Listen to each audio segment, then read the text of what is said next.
ki, biz kasıb ölkəyik də. Qəsdən dayandım, yoldan gedirdim, qəsdən dayandım ki, onu çəkim. Əgər biz kasıb ölkə olsaydıq, belə şeylər məsələn tullanmazdı məncə. Çünki ucuz bir şey deyil. İndi sizə göstərəcəm. İndi bax. Şəkər bura, baklava.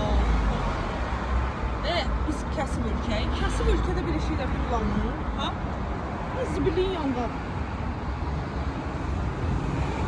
Düz ki, biz kasıb ölkə deyilik. 1 qram da kasıb ölkə deyilik.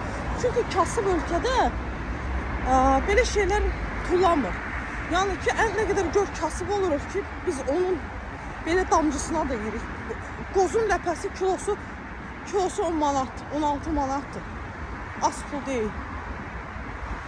Kasıb ölkələr, baxın da indi, biz nə kasıbla deyilik, nə də kasıb ölkədə deyilik. Sadəcə biz pul istəyirik, amma pulu nə üçün istəyirik bilmirik. Qarnımız da toxdur, cibimiz də toxdur. Allah, yalandan şaya buraxırsınız kasıbı. Kasıb zat deyilik. Hələ bu nədir ki, hələ çox şey görmüşəm. Prosta burada yandım, çəkdim. Həqiqətən. Bizim evin yanında elə aş atıblar. Ətlərlə, iri-iri ətlər tikələrlə. Bir neçə dəfə istədim, onu da çəkmədim. Çünki kasıb ölkədə, yəni aş deyilən kimi şey ucuz bir şeydir. Yaxşı düyü aldı. Ucuzdur və ətlər.